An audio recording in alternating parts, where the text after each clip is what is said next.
नमस्कार साथियों, मैं सुधीर छिंपा महाराजा गंगा सिंह विश्वविद्यालय के इतिहास विभाग से। देखिए, आज की जो हमारी क्लास रहेगी उसका मुख्य जो टॉपिक रहेगा वह है सामाजिक एवं धार्मिक पुनर्जागरण, जिसके तहत हम पहले जानकारी प्राप्त करेंगे राजा राम मोहन राय के बारे में। देखिए, राजा राम मोहन राय को जानने से पहले हमें उनके उपनामों के बारे में जानना आवश्यक रहेगा। देखिए, राजा राम मोहन राय को पत्रकारिता का अग्रदूत कहा जाता है, क्योंकि भारत में अखबार के माध्यम से कुरीतियों का जो विरोध कर रहे थे वह सबसे प्रथम आदमी थे राजा राम मोहन राय।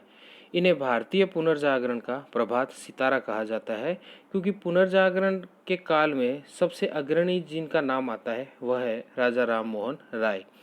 इन्हें आधुनिक भारत का प्रथम सुधारक भी कहा जाता है, क्योंकि भारत में फैली हुई बहुत सी कुरीतियों को इन्होंने अथक प्रयास करके खत्म किया था, इसलिए इन्हें आधुनिक भारत का प्रथम सुधारक भी कहा जाता है। देखिए, राजा राम मोहन राय को आधुनिक भारत का पिता तथा राष्ट्रवाद का जनक भी कहा जाता है। वहीं राजा राम मोहन राय को अतीत तथा भविष्य के बीच सेतु के रूप में भी जाना जाता है। आगे हम देखेंगे कि राजा राम मोहन राय का जन्म कब तथा किस स्थान पर हुआ था। देखिए, राजा राम मोहन राय का जो जन्म है वह 1772 में राधानगर बंगाल में हुआ था। देखिए, 1772 है, ये कुछ बेहतर करने के लिए इनका जन्म हुआ था, इसलिए हमें इनका जो साल है वह आसानी से याद रह जाएगा।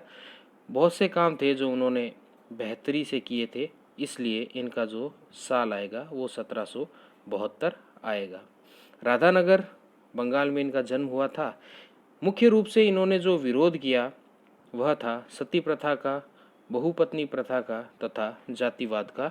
इन्होंने जमकर विरोध किया था। देखिए, राजा राम मोहन राय ने जिनका समर्थन किया वह थी आधुनिक शिक्षा।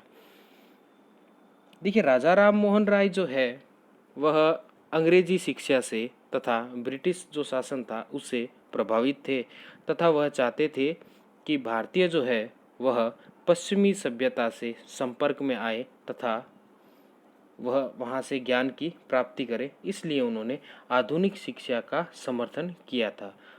आगे हम देखेंगे कि राम मोहन राय प्रथम व्यक्ति थे जिनसे ब्रिटिश संसद ने भारतीय मामलों में परामर्श मांगा था। देखिए, ब्रिटिश जो संसद थी वह भारत में अगर कोई एक्ट लागू करना चाहती है, कोई सुधार करना चाहती है, तो वह इस संबंध में सबसे पहले राजा राम मोहन राय से परामर्श लेती थी। आगे हम देखेंगे कि 1814 में राजा राम मोहन राय ने कलकत्ता में आत्मीय सभा की स्थापना की थी। देखिए, 1814 में राजा राम मोहन राय ने कलकत्ता में आत्मीय सभा की स्थापना की थी। वहीं 1817 में सबसे इम्पोर्टेंट जो पॉइंट है इस टॉपिक का वह यही है कि 1817 में राजा राम मोहन राय ने डेविड हेयर को कलकत्ता में हिंदू कॉलेज की स्थापना में सहयोग दिया था। देखिए, फिर से देखते हैं इसे कि 1817 में राम मोहन राय ने डेविड हेयर को कलकत्ता में हिंदू कॉलेज की स्थापना में सहयोग दिया था। आगे हम देखेंगे 20 अगस्त 1828 को कलकत्ता में राजा राम मोहन राय के द्वारा ब्रह्म समाज की स्थापना की गई थी।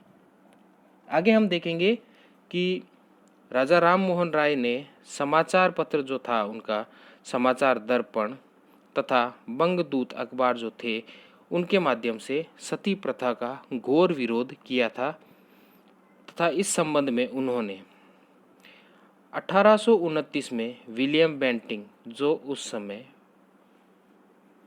गवर्नर जनरल थे उनके साथ मिल करके बंगाल अधिनियम 17 के तहत, ये पॉइंट अपने को याद रखना सबसे ज़्यादा ज़रूरी है कि सती प्रथा का जो उन्मूलन किया गया था वह किस अधिनियम के तहत किया गया था। वह था बंगाल अधिनियम 17, ये उसकी धारा है 17, उसके तहत सती प्रथा को गैर कानूनी घोषित कर दिया गया था। आगे हम देखेंगे,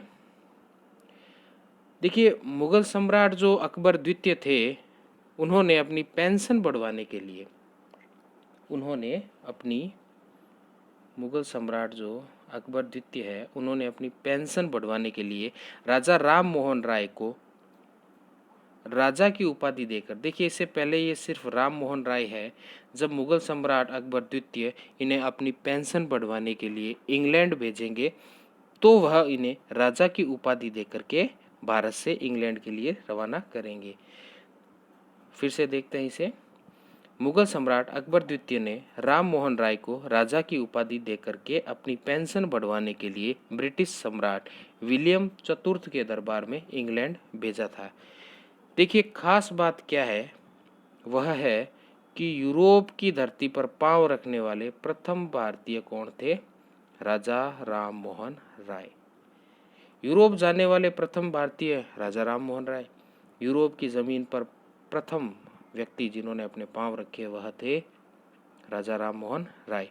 आगे हम देखते हैं, 1833 में ब्रिस्टल इंग्लैंड में ही राजा राम मोहन राय की मृत्यु हो गई थी तथा वहीं पर उनको दफना दिया गया था।